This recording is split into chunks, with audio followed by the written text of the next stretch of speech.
Hello and welcome students in my video lecture series on the subject of botany. We are discussing the botany of class 12th and we are in the unit of strategies for enhancement in food production in crop plants. And in previous lecture we have discussed what is plant breeding, what is the history of plant breeding, what is conventional breeding, plant breeding and what is modern plant breeding. And we have also seen the various setups that we use in conventional plant breeding for development of a desired variety. All these things were discussed in the previous video lecture. In this video lecture we will try to understand how this plant breeding caused green revolution in our country. We know that India जो है ये एक agricultural country है. यहाँ जो है agriculture जो है it contributes to 33% of our GDP. As per your NCERT text, the data which I will present here in this video lecture, it's based upon your NCERT text. जो मैं आपको क्या बताना चाहता हूँ, इंडिया जो है ये एक एग्रीकल्चरल कंट्री है और इंडिया में जो है एग्रीकल्चर जो है ये 33% जीडीपी का कंट्रीब्यूट करता है अलोन. और सबसे इम्पोर्टेंट बात जो है एग्रीकल्चर जो है it's a source of employment for 62% of our population. Remember, 62% of Indian population is directly or indirectly associated with this agricultural industry. So it is a huge industry that not only provides an employment, that not only contributes to the GDP of our country, but also provides employment to the larger section of our population. और जैसे ही independence हो गई, आजादी के बाद India में एक challenge था. That challenge was production of enough food material for increasing population. क्योंकि इंडिया में जब आजादी हो गई, यहाँ पे पॉपुलेशन जो है अभी भी काफी तेजी से बढ़ रही है और उस टाइम भी जो है पॉपुलेशन जो है काफी तेजी से बढ़ रही थी. हमारे यहाँ पे एक चैलेंज था कि हर किसी इंसान को फूड अवेलेबल नहीं था, तो हमारे पास एक चैलेंज था. पहला चैलेंज था आजादी के बाद to enhance the food production for increasing population. हमारे पास हालांकि लैंड काफी ज्यादा था, लेकिन जो कल्टीवेबल लैंड था जिसके ऊपर हम एग्रीकल्चर कर सकते थे, वो लैंड जो हमारे पास कम था. अब हमारे पास चैलेंज था उसी लैंड के ऊपर हमने इस तरह से क्रॉप्स ग्रो करने थे ताकि जो हमारा जो क्रॉप यील्ड है वो बढ़ जाए, वो इतना बढ़ जाए कि हम अपने पॉपुलेशन इंक्रीजिंग पॉपुलेशन को सफिशिएंटली फूड मटेरियल प्रोवाइड करें, उनकी भूख जो है उस भूख को मिटाए. सो उसके लिए हमने क्या किया, this was only possible in mid 60s में हमने क्या किया, we used some high yielding varieties of different crop plants. हमने कुछ मिड 60s में कुछ जो है high yielding varieties of rice use किए, high yielding varieties of wheat use किए, high yielding varieties of maize and other crop plants use किए.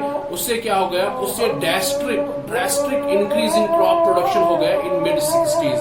This drastic और dramatic increase in crop production in mid 60s in India, this phase where this crop production enhanced to dramatic levels, this is called as green revolution. तो ये crop जो production जो है 1960s के mid में जो है बहुत ज्यादा बढ़ गई और ये इतना बढ़ गई कि हमने नॉट ओनली अपने पॉपुलेशन को फीड किया बल्कि हमने काफी ज्यादा फूड मटेरियल जो है वो एक्सपोर्ट करना भी शुरू किया मिड 60s में. And this phase of crop production, crop development in our country is called as green revolution. And this green revolution was only possible because of plant breeding, because as I told you that हमने develop किए high yielding varieties of wheat, हमने develop किए high yielding varieties of rice, हमने develop किए high yielding varieties of maize, हमने develop किए high yielding varieties of sugar cane and millets. हमने ये सारे varieties high yielding varieties develop किए, उनको हमने कल्टीवेट किया, उनसे हमें काफी ज्यादा प्रोड्यूस क्रॉप यील्ड मिल गया. उससे न सिर्फ हमने अपने पॉपुलेशन को फीड किया बल्कि हमने एक्सपोर्ट भी किया मिड 1960s में. तो उससे हमारे इसी फेज को हम बोलते हैं ग्रीन रेवोल्यूशन.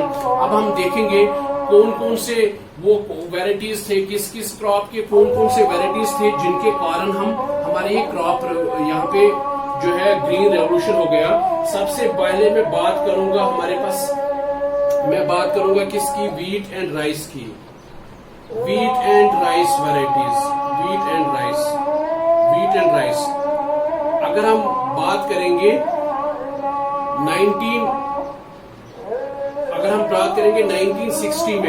1960 में हमारे पास वीट प्रोडक्शन थी। 1960 की हम बात करेंगे, फिर हम बात करेंगे ईयर 2000 की। 1960 में जो हमारे पास वीट प्रोडक्शन थी that was 11 million turns. Wheat की यहाँ पे मैं क्रॉप यूज करूंगा। क्रॉप जो है 1960 में क्या सिनेरियो था, 2000 में क्या सिनेरियो था, मैं वीट की बात करूंगा। अगर वीट की बात करेंगे, हमारे पास जो 1960 का जो ईयर था तब हमारे पास क्रॉप प्रोडक्शन वीट में थी 11 million tons. We were able to produce only 11 million tons of wheat in 1960, and after green revolution in the year 2000 to in the year 2000 साल में we were able to cultivate 35 million tons, million tons, yani the production has increased more than 3 times. Similarly, in case of rice we were able to cultivate in 1960 we were able to cultivate 35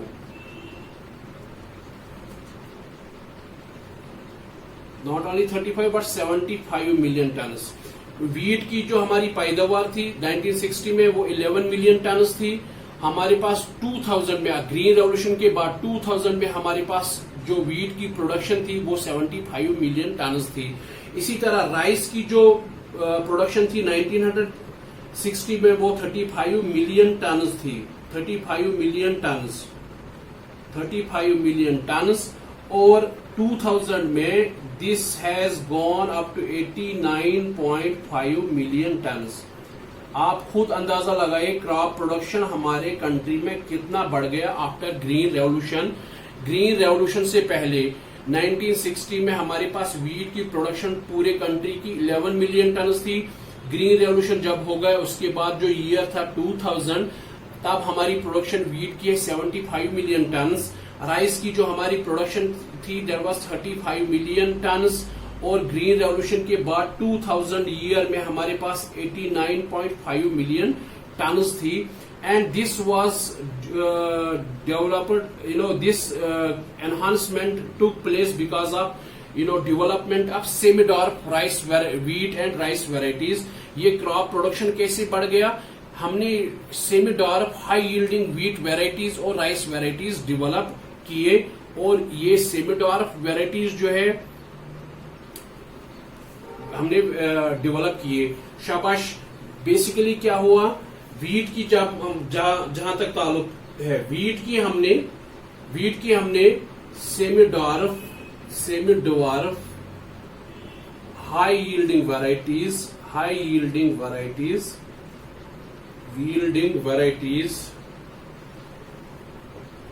हमने import किए। असल में यहां पे नहीं बनाए, import किए। कहां से? ये हमने इंपोर्ट किए मैक्सिको से। सो मैक्सिको में जो है हमारे पास एक रिसर्च इंस्टीट्यूट है that is called as international centre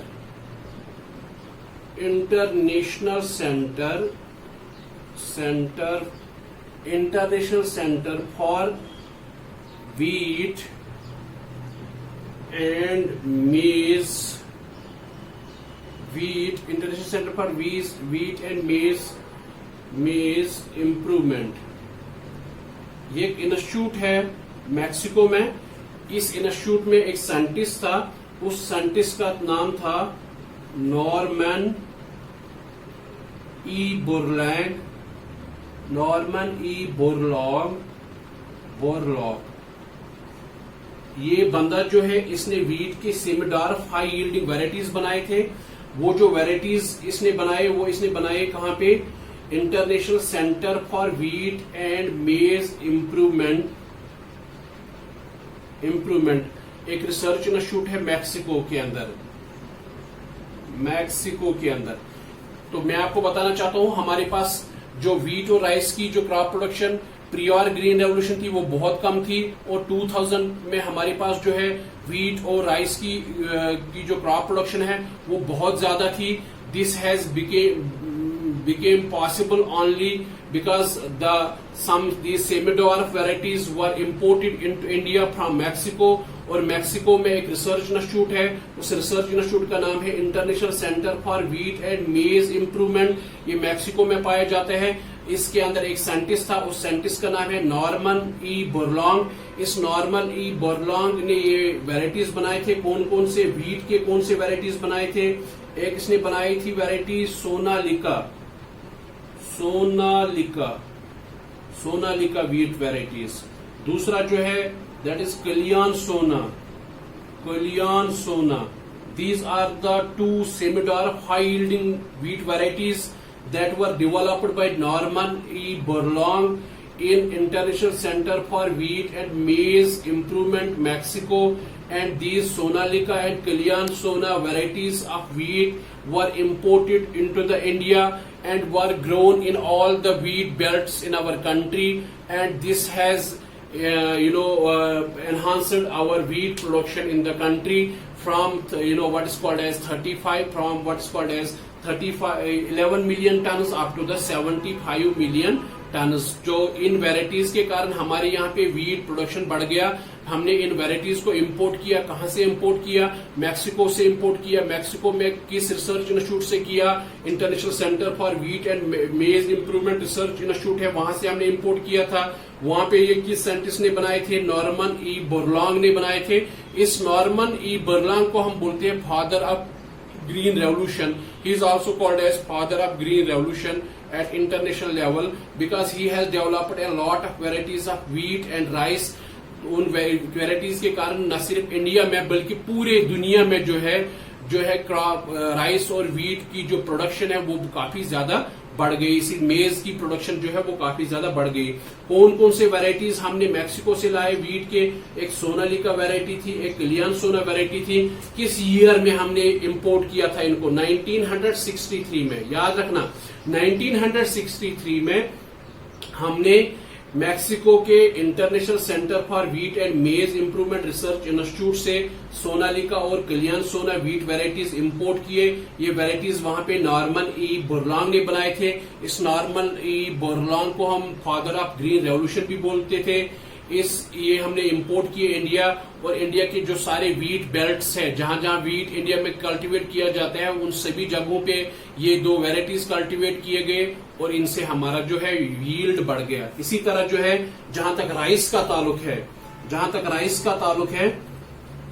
rice का जो हमारा ताल्लुक है, rice varieties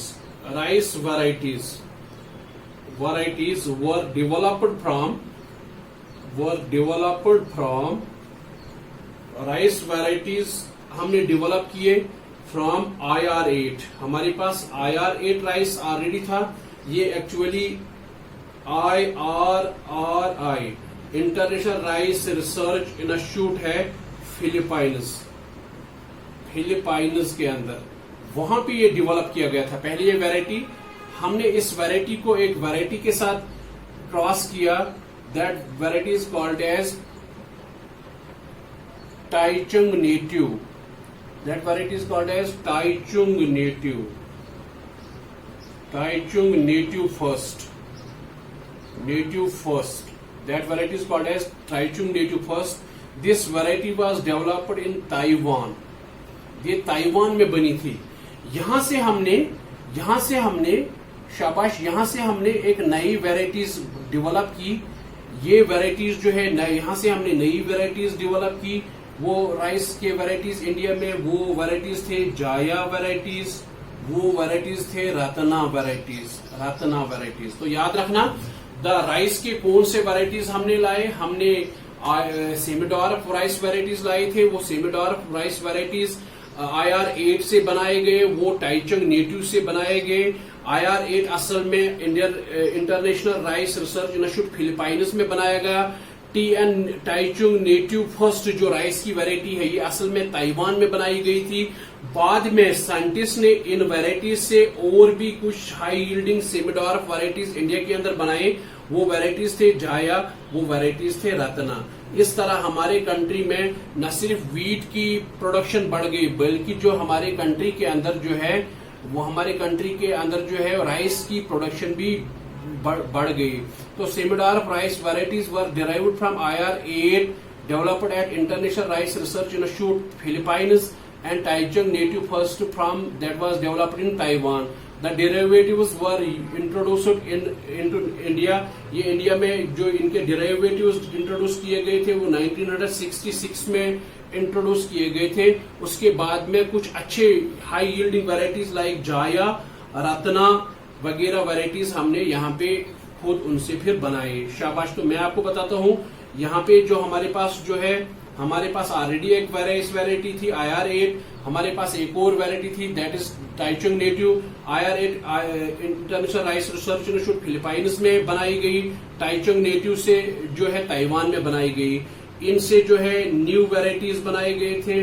new varieties India में इंट्रोड्यूस किए गए in the year 1966। In new varieties से बाद में हमने इंडिया के अंदर दो खास वैरायटीज राइस के बनाए। एक जाया वैरायटी बनाई, एक रत्ना वैरायटी बनाई। याद रखना इंडिया में जो राइस का रेवोल्यूशन हो गया, राइस की क्रॉप प्रोडक्शन बढ़ गई ग्रीन रेवोल्यूशन के अंदर, वो एक ऐसी वैरायटी के कारण हो गया जिसको 1966 में इंट्रोड्यूस किया गया इंडिया में।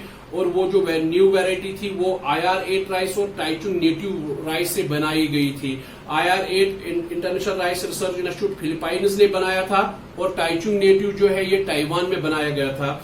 बाद में हमने उस इंट्रोड्यूस्ड न्यू वैरायटी से इंडिया के अंदर ही कुछ और वैरायटीज राइस के बनाए जिनसे हमारा जो राइस प्रोडक्शन है वो बढ़ गई।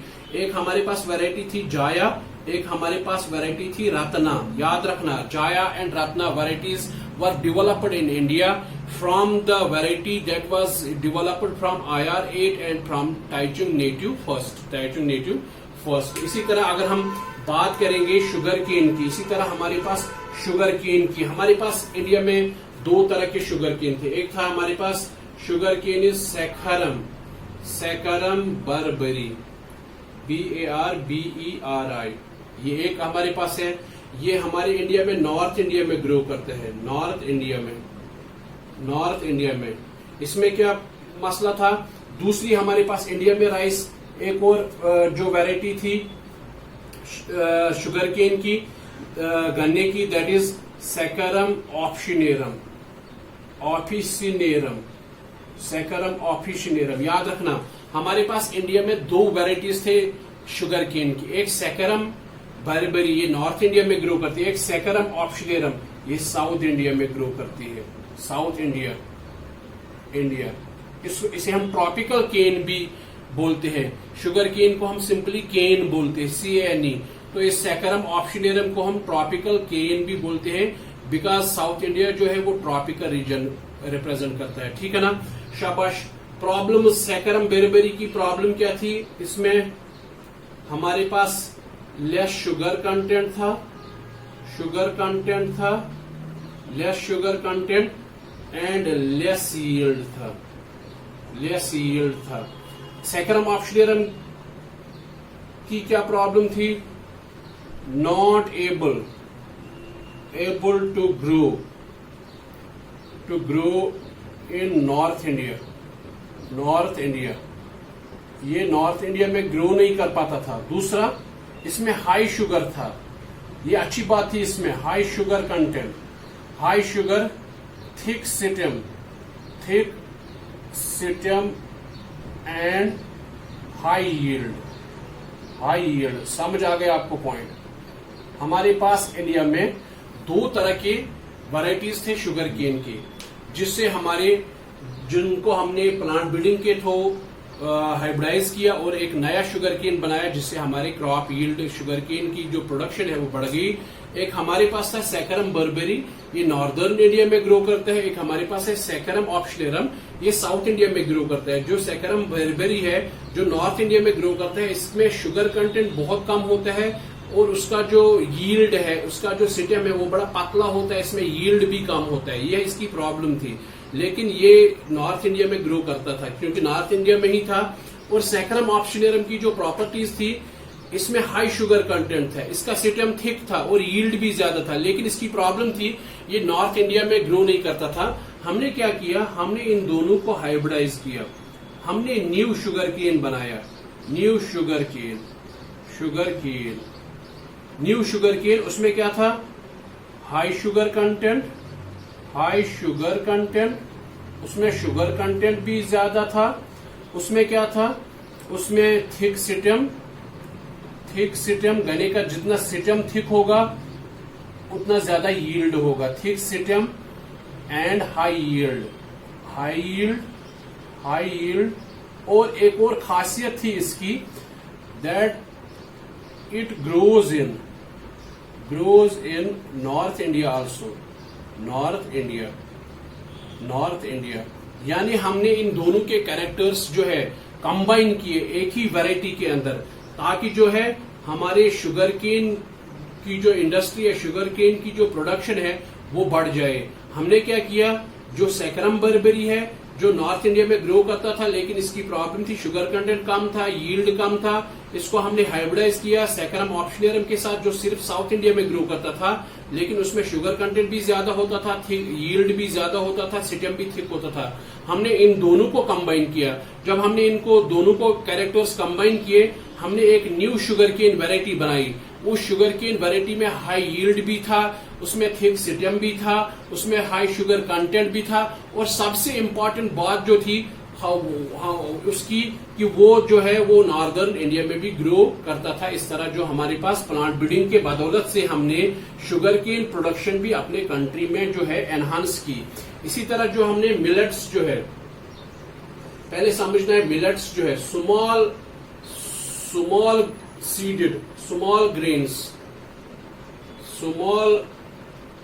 grained cereals are known as millets. Millets क्या होते हैं, ये बेसिकली सीरियल क्रॉप्स है, ये सीरियल्स है, ये राइस वीट को छोड़ के ये सीरियल्स है जिनके जो सीड्स होते हैं, जिनके जो ग्रेन्स दाने होते हैं वो बिल्कुल छोटे होते हैं, उनको हम मिलेट्स बोलते हैं। याद रखना, millets is a collective term used for small grand cereal crops. Small grained cereal crops are called as millets. Remember, small grained cereal crops are known as millets. I have already written it. For example, we are having maize, jowar is included in millets, bajra is included with millets, because all these have small sized grains. And hybrid breeding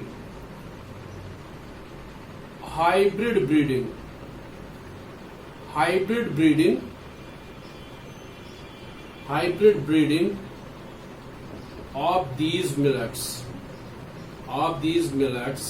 हमने इनमें भी क्या किया, hybridisation किया, plant breeding की, hybrid breeding की। These millets has been successfully done in India. हमने India के अंदर इनकी भी हाइब्रिडाइजेशन की, हाइब्रिड ब्रीडिंग की, इनके भी हमने प्लांट ब्रीडिंग यहाँ पे की, इनके भी नए वेराइटीज, हाइब्रिड वेराइटीज हमने बनाए। हमने हाइब्रिड मेज बनाया, हमने हाइब्रिड जवार बनाया, हमने हाइब्रिड बाजरा बनाया। उससे क्या होगा, उससे इन सभी की जो है वो यील्ड जो है यहाँ पे बढ़ गई, और न सिर्फ यील्ड बढ़ गई बल्कि इनकी यील्ड स्ट्रेस कंडीशन के अंदर भी जो है वो बढ़ गई। यानी हमने ऐसे मेज बनाया, ऐसा जुवार बनाया, ऐसे बाजरा बनाया जिसमें न सिर्फ क्रॉप यील्ड ज्यादा था बल्कि जो है उसमें water resistance, water stress resistance भी बहुत ज्यादा थी। यानी we have developed, we were successful in developing the varieties of hybrid varieties of wheat, hybrid varieties of maize, hybrid varieties of jawar, hybrid varieties of bajra. The hybrid varieties, the hybrid maize, the hybrid jawar, and the hybrid bajra have successfully developed, have been successfully developed in India. These varieties, these hybrid breeding of these millets have led to the development of several high yielding varieties resistant to water stress. तो इस तरह हमने न सिर्फ wheat के नए varieties बनाए, rice के नए वैरायटीज बनाए, शुगर केन के भी हमने वैरायटीज बनाए और हमने मिलेट्स के भी वैरायटीज बनाए। मिलेट्स में हमने हाइब्रिड मेज बनाया, हाइब्रिड जवार बनाया, हाइब्रिड बाजरा बनाया। हाइब्रिड ब्रीडिंग के बदौलत से हमने इनके हाई यील्डिंग वैरायटीज बनाए और उन हाई यील्डिंग वैरायटीज में एक और सलाहियत थी, उनमें जो है वाटर स्ट्रेस रेजिस्टेंस थी। इसके साथ हमने इस आज के लेक्चर में हम यहीं पे इख्तिताम करते हैं। नेक्स्ट लेक्चर में हम स्टडी करेंगे किस तरह हम प्लांट ब्रीडिंग करते हैं for development of, for introducing disease resistance in crop plants. यानी हम स्टडी करेंगे how plant breeding is done for disease resistance in crop plants. I hope that you have understood today, have remembered all the points which I have highlighted in this video lecture, and I will repeat once again. I told you that India is an agricultural country where agriculture contributes 33% to its GDP and provides employment to the 62% of the population. After independence, there was a huge challenge before India. That challenge was to produce enough food material for its increasing population, and this has been made because we were having a limited cultivable area, and this has been made possible in mid 1960s only through the help of, with the help of introduction of some high yielding crop varieties. And in mid 60s we have seen the dramatic increase in the production of different crop plants. This dramatic increase in the production of crop plants, this is called as green revolution, and this green revolution was because of introduction and import of high yielding varieties of rice, high yielding varieties of what is called as maize. Besides, we have developed the new varieties of sugarcane, we have developed the new varieties of millets that have ultimately led to the green revolution in our country. Thank you for watching this video lecture.